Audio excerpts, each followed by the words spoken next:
Welcome to Innovation Insights, the podcast where we explore innovation in all aspects of life. I am your host, Dr. Yolanda Sanders.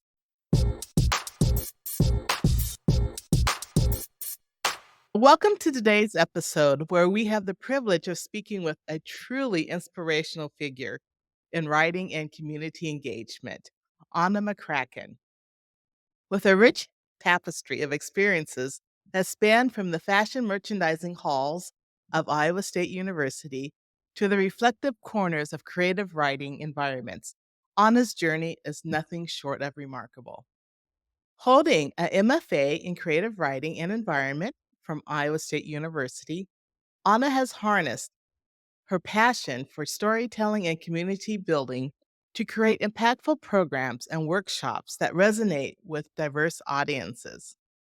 As the founder of the Ames Writers Collective, she has spearheaded initiatives that not only nurture emerging writers, but also serve as an inspiration for those seeking solace and expression through writing, including poignant programs like Writing Through Cancer.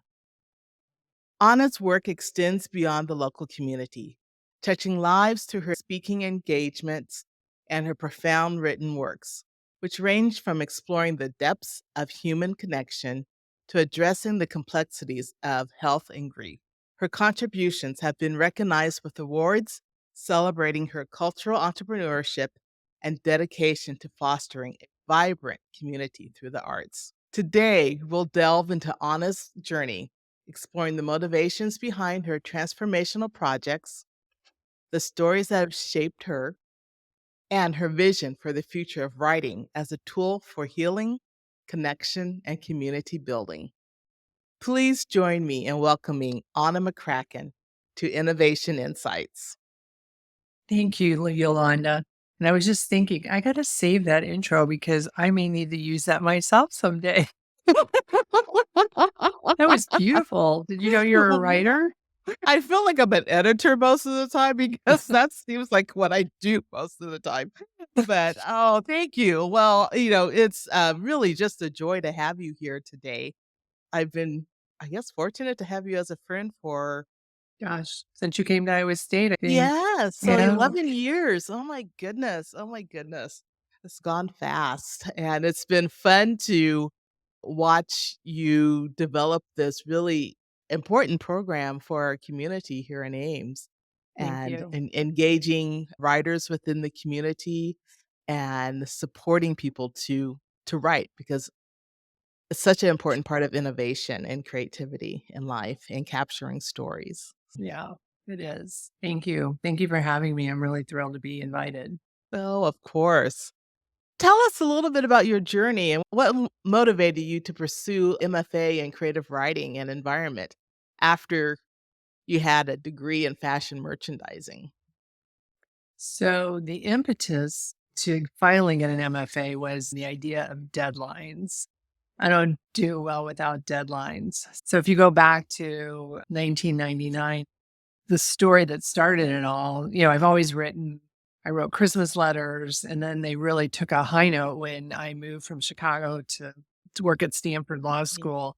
And I started looking for my birth mother, and I'm single and I'm married later in life. I didn't have kids. And so I would get these missives from families about, oh, we did, this soccer game and that soccer game. And so I thought, you know what, I'm going to start writing stories. When started searching for my birth mother, it was like a 2.5 year process to the time that I finally met her. So I would write these missives for Christmas cards. And it's like I had friends who, one of the friends now who's passed, but she pulled one out one day and was like, "Oh my, I'm saving this because I hope you write a book someday." So that was probably like 2000.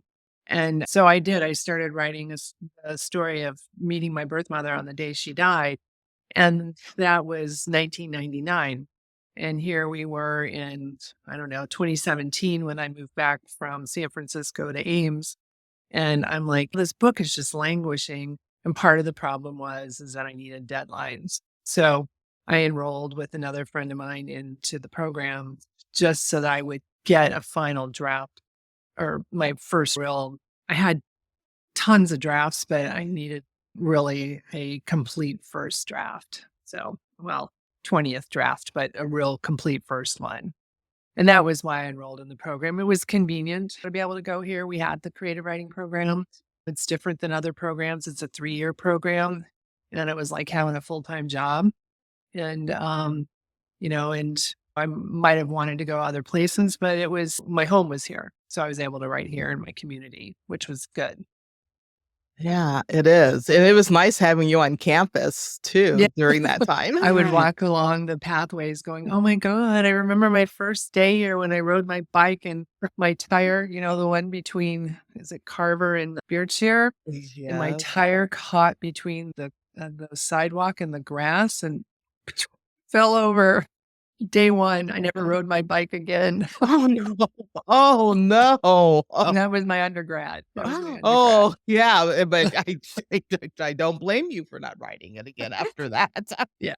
Well, you really do have a diverse educational background, and how has that influenced your approach to writing and also working within the community?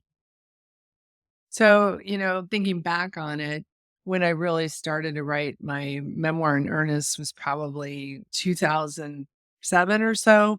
And I was it was one of my first ideas and innovation of let's be our own marketing director person. And it didn't work out so well, but it led me to the other careers that I had since then. But in writing, I didn't want to go back to a university. And I was taking continuing education classes at Stanford, UC Berkeley, local community colleges. But in the Bay Area, we had just a resource of best-selling authors who were teaching out of their homes. And so that was sort of one of the ways that it's community, right?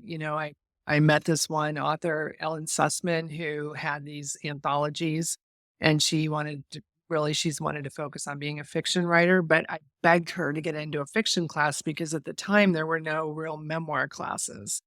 And all of the structural things for fiction, except for lying about your story, are true for memoir, Mm, having a good mm, beginning, middle, and end, and everything that goes with it. So mhm. she let me in. And so I started just taking classes locally with other authors who were doing the same. And so I studied with the Amherst Writers and Artists method, which allowed me to lead generative writing prompt classes out of my Oh, home. And I was doing that to supplement my income. mhm. And through that, I met some other authors that led me on to do what I finally ended up doing here at Ames. Oh, wow, I did not know that. I did not Yeah. know that. And you really switched from fashion merchandising, and how has that been a change for, to become a writer in what you're doing now? And did it help inform what you're doing now? No, the fashion, you know, um, one of the presidents, when a couple of years ago, 10 years ago, he had us stand up at a gathering and go, okay, what was it about your major? Blah, blah, something. And I was like, you know what? I switched majors because I'm sitting in New York I was a buyer for Hardshafter and Marks. I'd made it to a point that I wanted to make, but I was like, I am bored stiff. And I realized I didn't like to shop. And so, I and to make a switch from fashion merchandising to leading, I worked at the Chicago History Museum, doing fundraising, and then went on to the University of Chicago. And to make that switch, I volunteered at different community things to do events and things like that, which helped me make that switch. And so everything that I did after fashion, I suppose, I still dress the part. I dress up for events that come up and stuff that it's been informed by my fashion, but making that switch into fundraising, event planning for major universities, it helps and informs everything that I'm doing now. I'm doing it on a way smaller scale and I'm doing way too much because I have to do it all myself. But, I'm doing the marketing, I'm trying to fundraise, I'm going out and pitching my ideas to cancer Mm, centers or whatever. And so that switched helped me to do what I'm doing now. absolutely. Yeah, so a lot of project management too, and planning and executing, it sounds Right. like. Yeah. And the bizarre thing is that I stuck at the time when I graduated in 84, they didn't have what was the ASHM events and Oh, event management? event Yes. management, but I ended up it was before my time, right? Yeah. I was creating that, and I stayed within my first degree, which is just so Yes. bizarre to me when I sit back and think about it. That is true, that is true. Oh, so can you tell us about the genesis of the Ames Writers Collective and its mission? So as my last semester at Iowa State, one of the professors came to me and said, we don't have students always come to us, which is Osher Lifelong Learning Well, yeah. Institute. And they Mhm. have that across the US at different universities. And they've asked us for a writer. And so I was worried that I had the flexibility to not teach, to pay for my tuition, whereas all of my colleagues, except for one, they had to teach to get through the program. So I taught at Ollie in case I ever interviewed somewhere to go, yeah, I've taught. Who cares? Senior, right? It doesn't matter. I taught, Right, create a right. curriculum. So I started that and I started realizing through them that they were lonely for other writers. Oh, And I knew graduating, when I left the Bay, my husband doesn't like me to tell this story, but it's true. When I left the Bay Area, I knew one thing that I was going to be giving up was I wasn't moving to Iowa City, which is, literature. I forget they have a really great title for their town. I didn't have that kind of writing community here in Ames. And I knew graduating that I had that community while I was getting my MFA, but I was yeah. going to be out there solo. And so my original goal was to sign a lease, which I still have the lease at 409 Douglas. They stopped construction the minute I signed the lease, and it's 2.5 years later. But I had this idea for a center for writers to come and write. But when that didn't, and so the mission for that first thing and it was a rather long one. Our first mission was to bring together writers and readers of diverse ages and cultural backgrounds to celebrate the essential art of the written and spoken word. And it goes on from there that it was going to be about storytelling and blah, blah, blah. And when that lease didn't happen, I had to go, I need to still create a community. And so I felt back on what I had been doing in California, which was leading writing groups, through one of the authors that I had studied with, she was desperate for someone to sub for her at a cancer center. And you had to be a published author and you had to have cancer. I had been published, but didn't have cancer, but she was so desperate. So I did that and I loved doing it. And so I went to the Bliss Cancer Center here in Ames, and that's really how we launched. And everything that we've done since is, just sort of like, oh, well, let's do that. And so that's how the Ames Writers Collective came about. And our current mission, which was shortened to, we're committed to creating healthy communities through the art of writing. Oh, I like that. I like that. Yeah. I can Um, remember that one. I couldn't remember the first one. oh, you've been involved with workshops, including Writing for Cancer, and you Really? touched on that a little bit. Would you share a little bit more information about that and the impact that those types of workshops have had? Yeah, it's, not only on them, but on me. So when I went to the Bliss Cancer Center, it was sort of an experiment. Um, and that's 2 year, we'll be celebrating our 2-year anniversary this spring. Not everybody, we've had two people pass away, I'm one sorry. we don't know what's going on with, but there's still several of the original in that group. Yeah. And so I've been doing that for free for the Bliss Cancer Center for 2 years now. But we come together every Wednesday that I'm available, and I try and do them regularly. But we come together and I give them writing prompts and we write together and then we share. And it's all on Zoom because we started up on the tail of COVID. But what's been great about it is when I went to the John Stoddard Cancer Center in Des Moines, Mhm. but they have one of our gals is zooming in from Minnesota because she moved. And so this idea of you don't have to be the beauty of COVID, there's so much bad about COVID, but the beauty of COVID is Right. that it brought people together. And a lot of the cancer patients are homebound, some of them, or they go out for their treatments. But I had several. I had one that zoomed in while getting her chemo at the McFarland or the Bliss Cancer Center, sorry.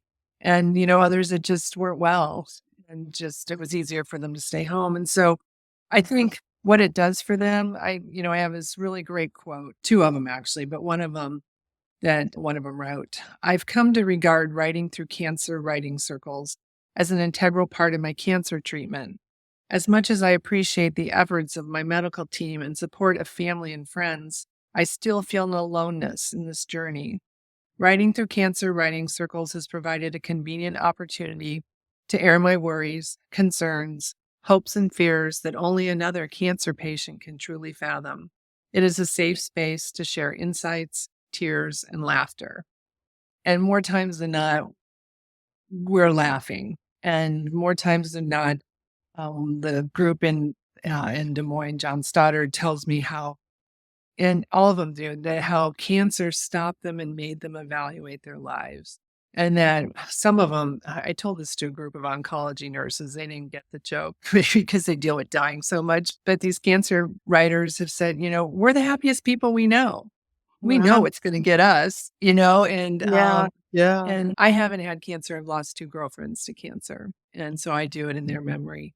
But every week, and I learn about living through them, and I practice my writing. We're all practicing our writing, and I don't come to them with, cancer-specific questions. I Right. usually bring poems or a thought or, "Hey, what's your word for the year? Let's write about it."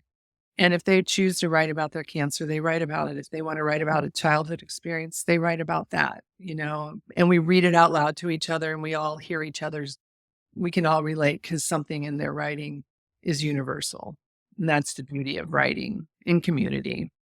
It is, it is.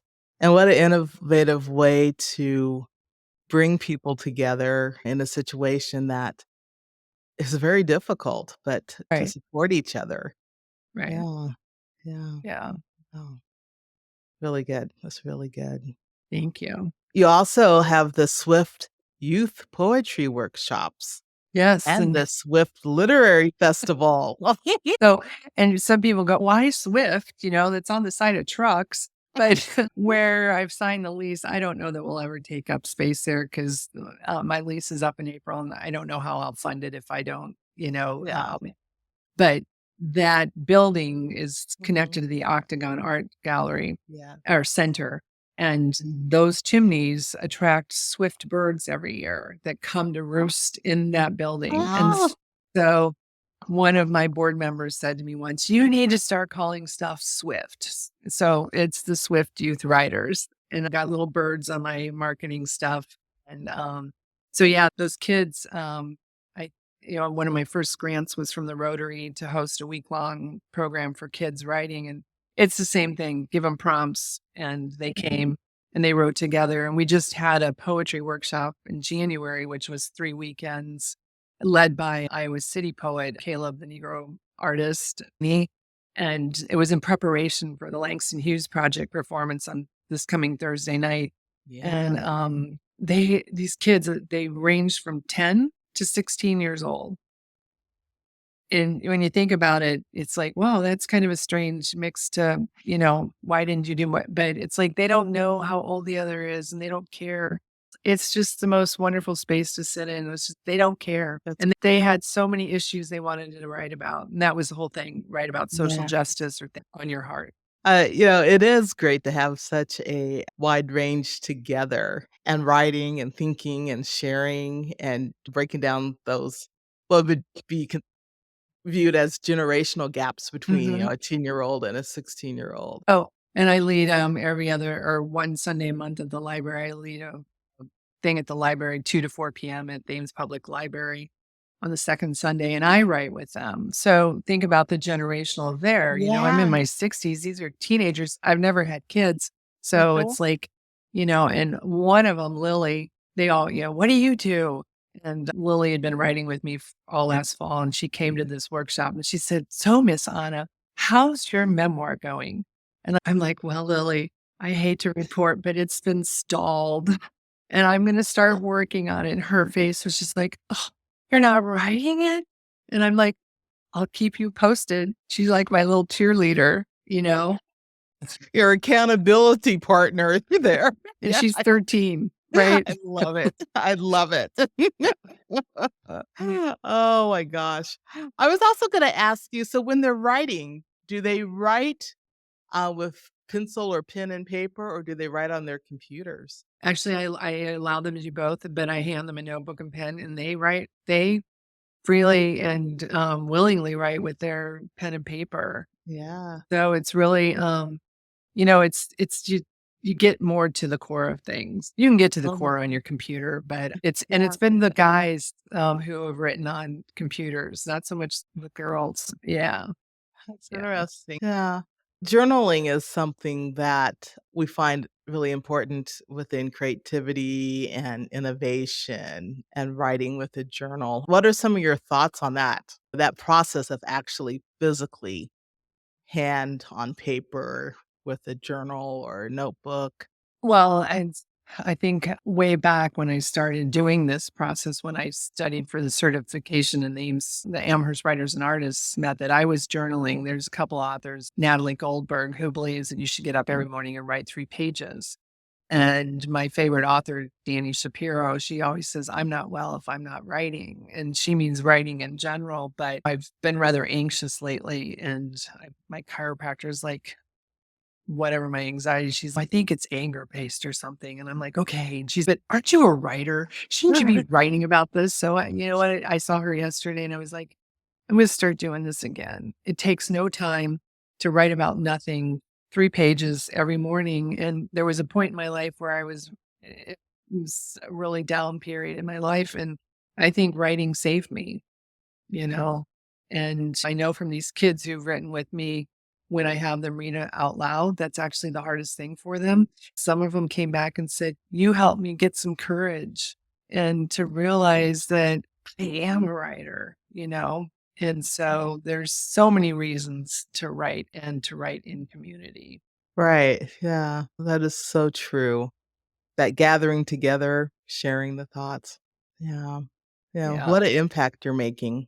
Thank you. No, thank you.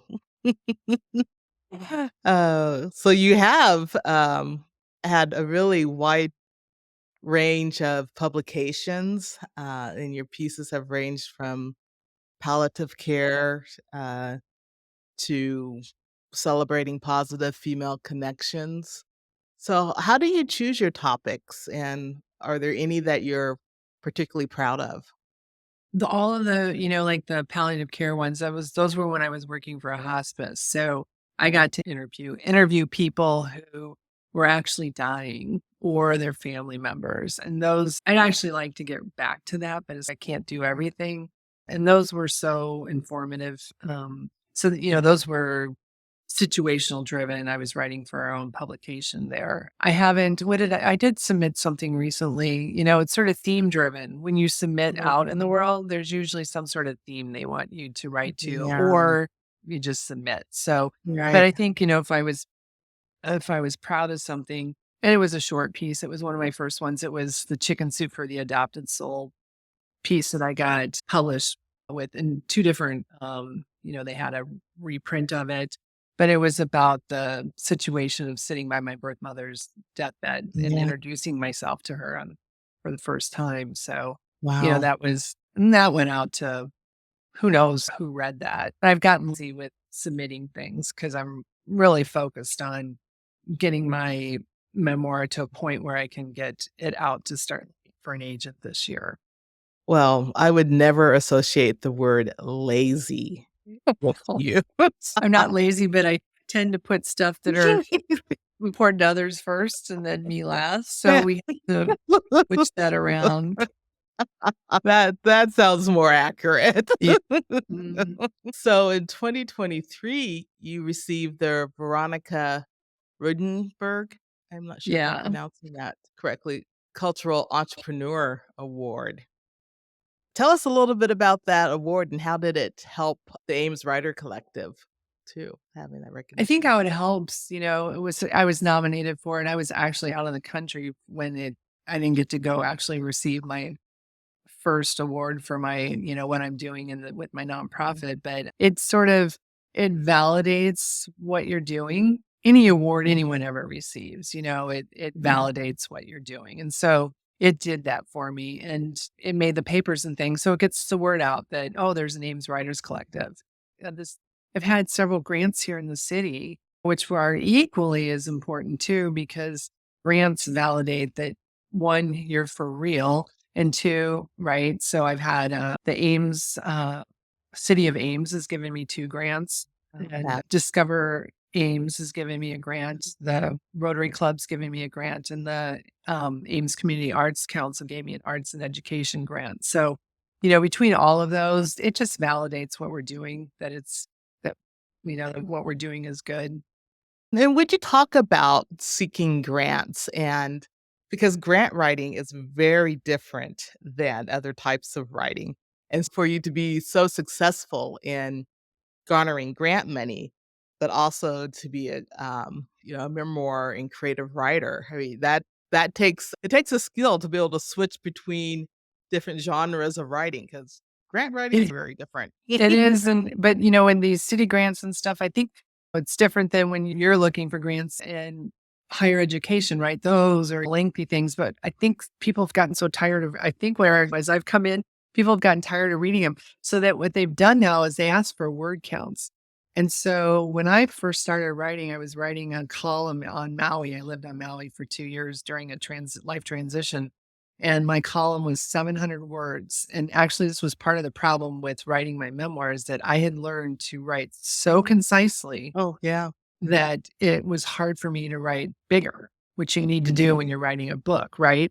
And I can't tell you how much writing those columns have helped me. It's like, oh, great, 250 words. I can do that, right? It's like a Twitter thing. It's not Twitter anymore, but you know, and so you Yeah. have to be really concise, and I love editing. So, and you got to be able to, and I think that's what I can do well, is that I'm able to get concise to exactly what they want. And a lot of these grant things have gotten really, they want 500 words, or you got to be real concise about what you're asking Yeah, for. you do. But you have to be really on point. And that's actually really hard for people. I learned that when I'm leading my writing groups, right? And I also put word counts on my writing groups. One, because my brain won't handle longer things when we're reading to each other, but also it helps people to hone. When you go smaller, then you can know how to go bigger. That's very true. That's Yeah. very true. Yeah. So you have a marketing background. You have an event management career. You're a full-time writer, community leader. So, how do all of these talents that you have combine together and help you as a entrepreneur? On time management or taking it around to that, how have they helped me? It's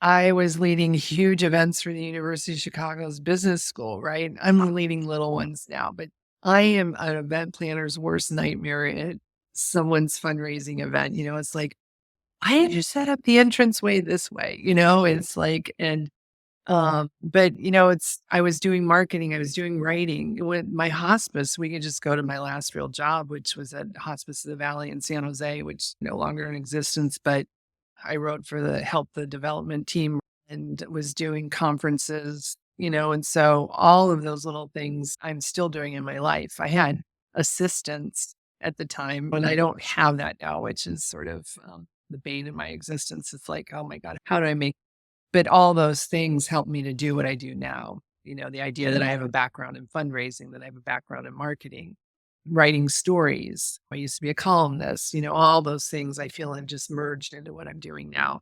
And then I don't know that I could have done what I did. Maybe I could have, probably could have, but I think my website looks great because of all of the other websites that I've had to develop for things. You know what I mean? It's like one thing just it builds up. Yeah. Well, and there was such a time in career development where it's like specialize, Right. specialize, specialize, focus and specialize. But how do you feel now, Amy, because you have all of these skills, what do you think about those thoughts of having to specialize or being more of a generalist and being able flexibility, I being think it able to depends on what career you take, right? If you're going to go into marketing event planning like I did, you got to be able to do those things. Or you have to be smart enough to hire someone smarter than you in that, right? That's like you always hire somebody smarter than you. Maybe absolutely. not exactly in what it is that you're focused on, but Mhm. all the other Mhm. things, right? Mhm. Yes. Yeah. Yeah. I don't, I think I don't know that I know the world today on what people are doing out there, Right. but Yeah. and and I do know that, the marketing, that's actually become a challenge for me because I've gotten so tired of screen time, right? And so I know that I need to I've got 4 contest winners for my poetry contest, and when I've known now for over a week who they are, and I gotta get that out there on social media, but I've got such a block about going on social media because it's a sing, right? And that's where I know I need the help in that area, right? To go bigger, I got to start getting help. Yeah. And you're right, social media is a sink. And I think you're right too about you don't want your heart surgeon to be a generalist. You want No. them you want them to be able to And that guy focus that on makes bridges, you don't want him to be a journalist either. No, you don't.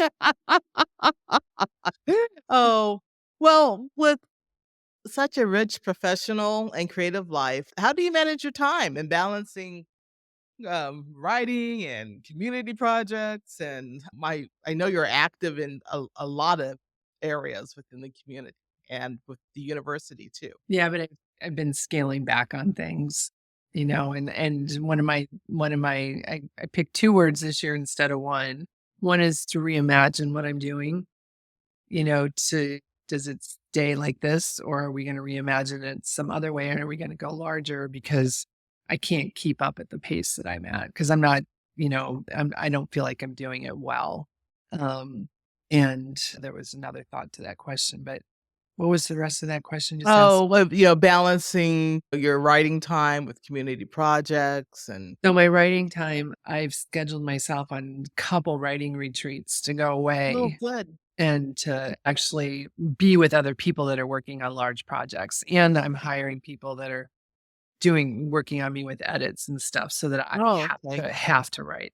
It's kind of like that deadline thing. I'm paying people, right? I'm paying to go here. Or I took an at-home writing retreat online, 2 weekends ago and just some stuff. So I'm having to figure out because I don't have that. I'm not that disciplined writer who sits okay, it's 8 o'clock. I'm going to go sit down and write for 3 hours. I think I must be ADD because I can't, it's like, can't focus like that. I have Yeah, to literally somehow figure out how to pin myself down in a chair. right.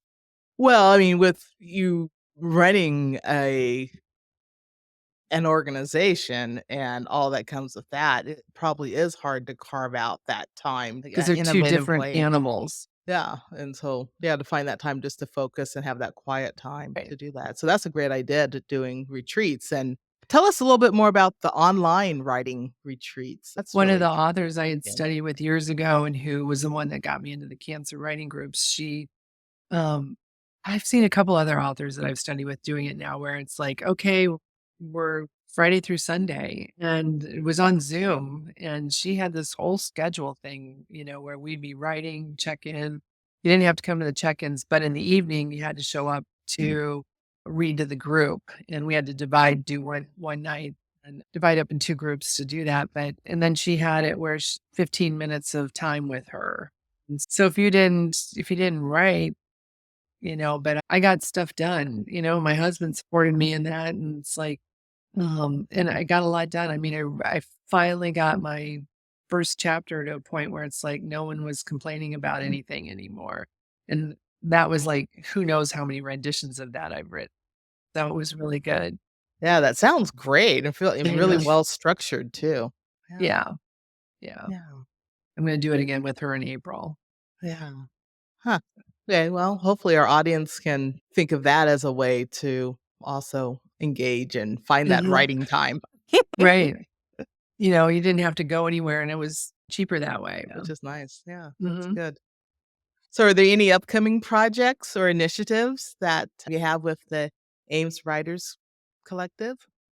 So I mentioned the Langston Hughes event, which is going to be next week, and those poems will be read to music. And then February 28th, I'm working now with the library and the Willa Cather, National Willa Cather Center to one of their staff, director of education's coming to Ames actually Wow. she and I are going to put on a program at the library. She'll give a talk about Willa Cather, and then we're going to do some reading from her work, which is unidentified by book or year. And it's really interesting because it's uh, Willa Cather's 150th birthday was December 7th. And so this whole year is for the National Willa Cather Center is about celebrating her 150th year. And we're doing readings all over the country where when you read it, unless there's something like Stagecoach or Buggy in there, you don't know what time period it is. And it makes her writing so pertinent to today. And it's really interesting. So I'm real big in celebrating. Well, I'm on the board of the foundation for the Willa Cather Center. And then we have, of course, the 1 week writing program at the end of June for the kids. So that's Yeah. kind of it where for right now. And then I'm planning on some fall stuff. Well, that's great. That's a Yeah, it lot is a to lot. Oh. So you have successfully engaged diverse groups within the community through your initiatives. What advice would you give to someone looking to use their passion for writing to make a difference within their community or within the world? It depends on whether or not you want to teach or Yeah. do you want to bring it to others. For me, when I first started this and I was like, oh, I want a center for writers to come together. And I meant just general writers who are writing books or whatever. And I realized when I didn't get that space, one, I don't think Ames can afford the space idea that I have for it because it would be membership driven for people to come there.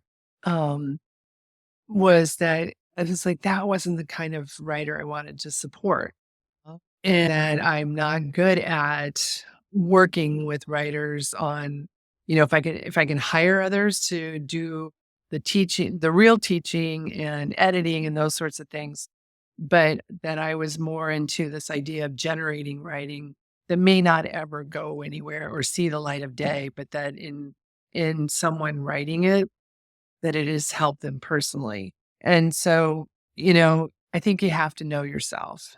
Who do you want to support? I mean, this is a big endeavor, and writers, well, people pay a lot of money to go study with writers. And I think, um, yeah, you just have to know yourself. So I have kind of gotten to know myself by launching what I did 2 years ago, which will almost be 3 years this September. oh my gosh, really? I It's know, almost right? years. Wow. Yeah, I think I still have like pandemic, like I'm in a time warp from that. So you've discussed this a little bit about how it's impacted your life, but would you expand on how writing has really personally impacted you and what role do you see it in the future, uh, aside from your memoir that you're working on? I have a if once I ever get this one off my plate, I have another one which was about my time that I spent on Maui for 2 years. I got laid off when I was 41 and because I wasn't married or I ended up when I going on what I call a walkabout. And, I stayed there for 2 years, but it also and I don't know if it'll coincide with it, but my mom and my dad moved my brother and I to Germany when they were roughly maybe a little bit younger at that age, and I have all the letters my mother wrote home to her parents, and so I've never read them. I found them, but I've never read them, and so I was like, I wonder, can I discover more of her while I'm trying to discover me? Is there, some sort of crossover? So Uh-huh. that's an idea for a book that I have. But what it's I don't know, it's just starting to write those 3 pages again this morning, it calmed me down, so it's like I have to remember that maybe that's my therapy. Some people go talk to people, maybe I need to just write like that again, and so on a smaller level. And I really have to evaluate, do I wanna go bigger or do I wanna just stay within the framework of what I've developed so far? And that's a big question for me this year.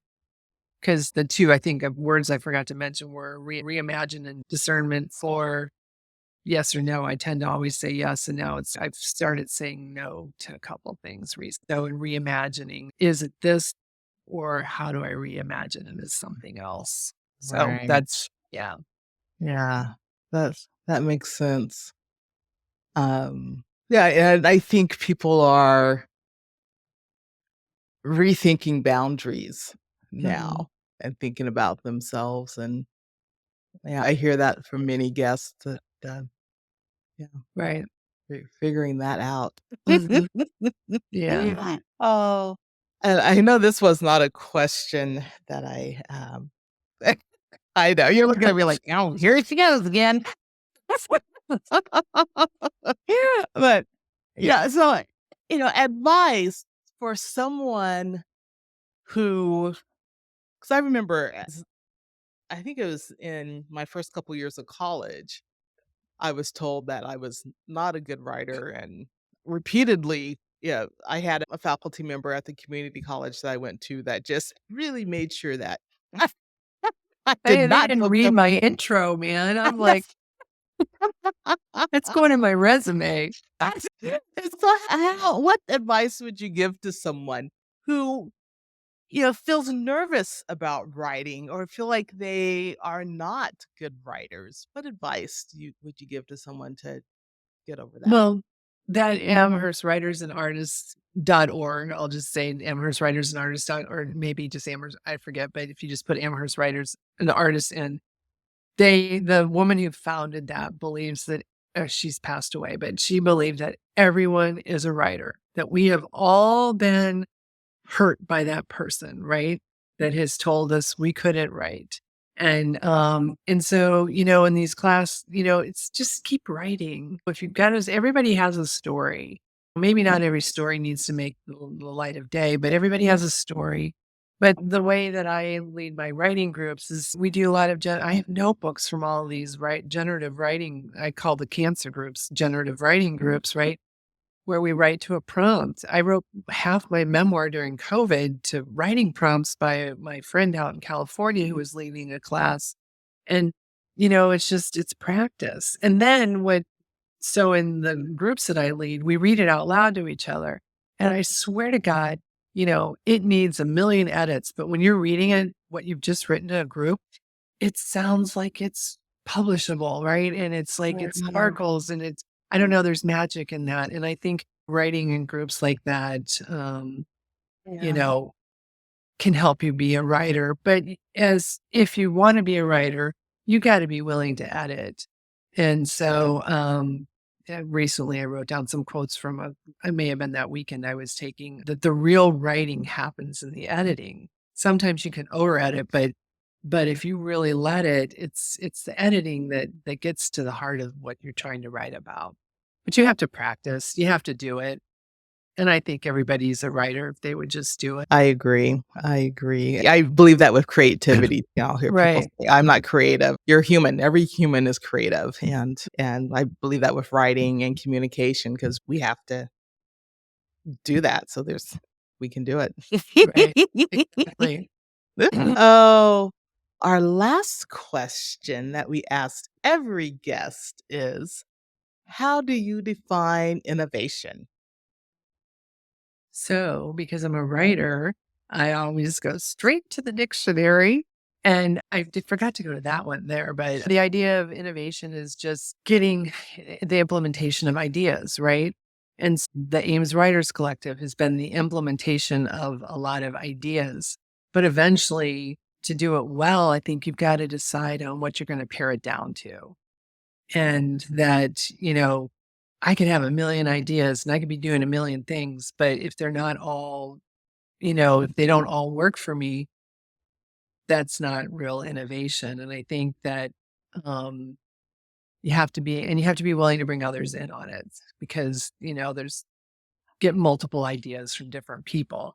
And some are implementers of the innovation and others aren't, and so it's like knowing those things. It's not just this one thing, it's just to be innovative. First, you have to have the ideas, but you have to be able to cull them down. Yeah, I like that, focusing them down, paring them down, Mhm. and then, yeah, bringing others in, and you may not be the person to implement it. Yeah, Right? someone else, yeah. Oh, Yeah. very good. Thank you very much. You're welcome. Thank you. Well, really appreciate having you here. It's just a joy, and the Ames community is so fortunate to have your passion within it to help fill a gap that we've had and in this area. So thank you for doing that. Yeah, I can tell I'm filling a gap when the parents come, drop the kids Yeah. off. Uh-huh. I mean, there's so many soccer opportunities and swimming opportunities, but they're just like, "Oh, thank you for having these writing workshops for my Absolutely. kids." Absolutely. Yeah, Yeah, makes sense because communication is so important. It right. really is. Yeah. So, as we bring our conversation with Anna McCracken to a close, I'm reminded of the profound impact that words can have, not just on the page, but in the hearts and minds of those they reach. Anna's dedication to fostering a sense of community, healing, and expression through writing is a testament to the transformative power of storytelling. Through the Ames Writers Collective and her numerous initiatives, she has created spaces where voices, often silenced or overlooked, can be heard and celebrated.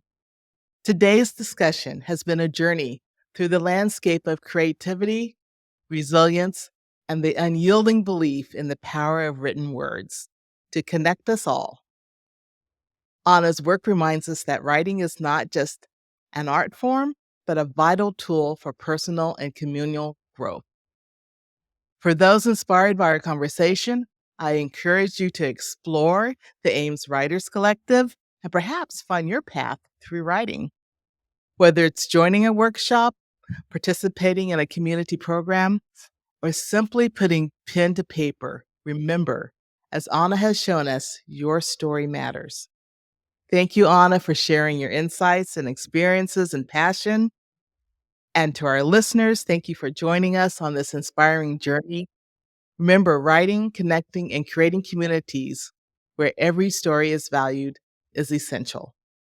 I'm Dr. Yolanda Sanders, and I'm signing off until our next time. Keep innovating, keep dreaming, and keep making a difference.